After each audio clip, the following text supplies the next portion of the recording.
Hey everybody, this is Josh from Musilesson here again. Just wanted to come at you with the next article here. This is playing violin, moving from string to string, or changing strings, okay?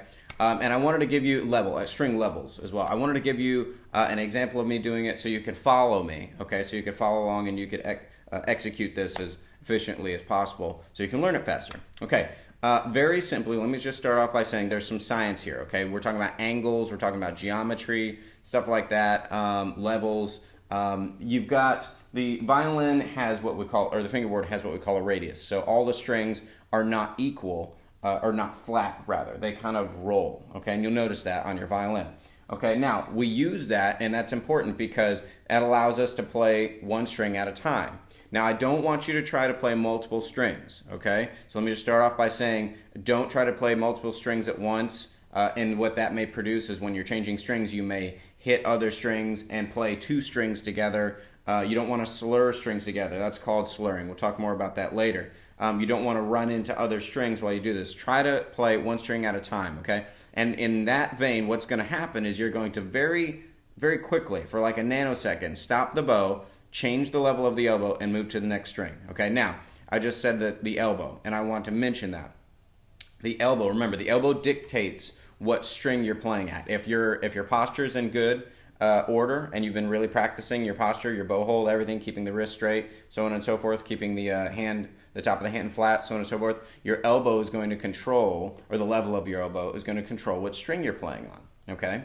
And I just want to go through that here. Now, let's go from top to bottom. You've got your E string, your A string, your D string, and your G string, okay? Your E string is going to be generally right next to your body. Your elbow is going to be generally right next to your body, okay?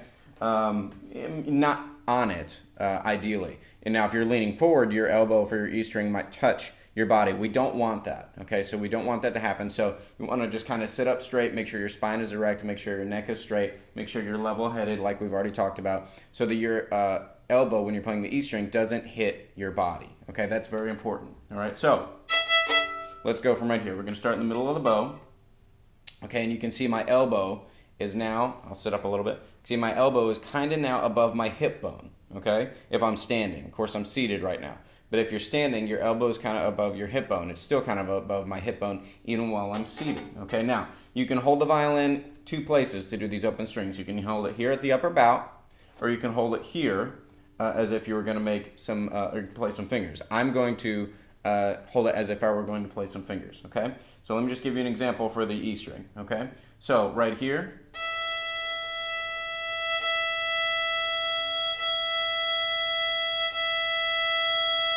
okay, that's generally the location. Don't let your elbow pull back behind you. We've mentioned that before. I'm just going to reiterate it. Don't let your elbow pull back behind you, okay? So keep it about right here, okay? Now, next I'm going to lift my elbow and I'm going to go to the A string, okay? So,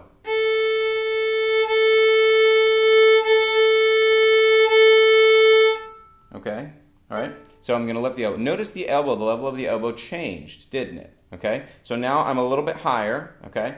My upper arm is slanted down still, but it's not almost vertically straight down like it was for the E string, okay? So next I'm going to change to the D string, okay? Oh, now notice the level of my elbow changed dramatically, okay? Level of my elbow changed dramatically there. And I'm going to have my elbow, it's still slightly slanted down, but certainly not nearly as much as it was on the A string, okay? So,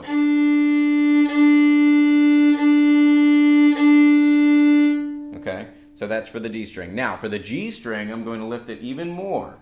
Now, my upper arm's pretty much parallel to the floor, if not slightly slanted up, okay? Now I'm going to do the G string. Now, when I bow here, this is pretty much almost a side-to-side motion with my wrist. I'm doing very little vertical movement with my wrist. It's not going up very much, hardly at all when I do the G string.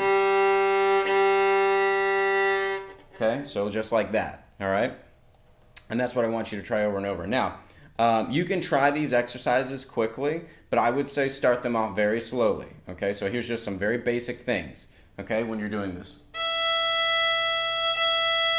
Stop, change the elbow. Stop, change the elbow. Stop, change the elbow. Stop, and you're done. And then you can go back down.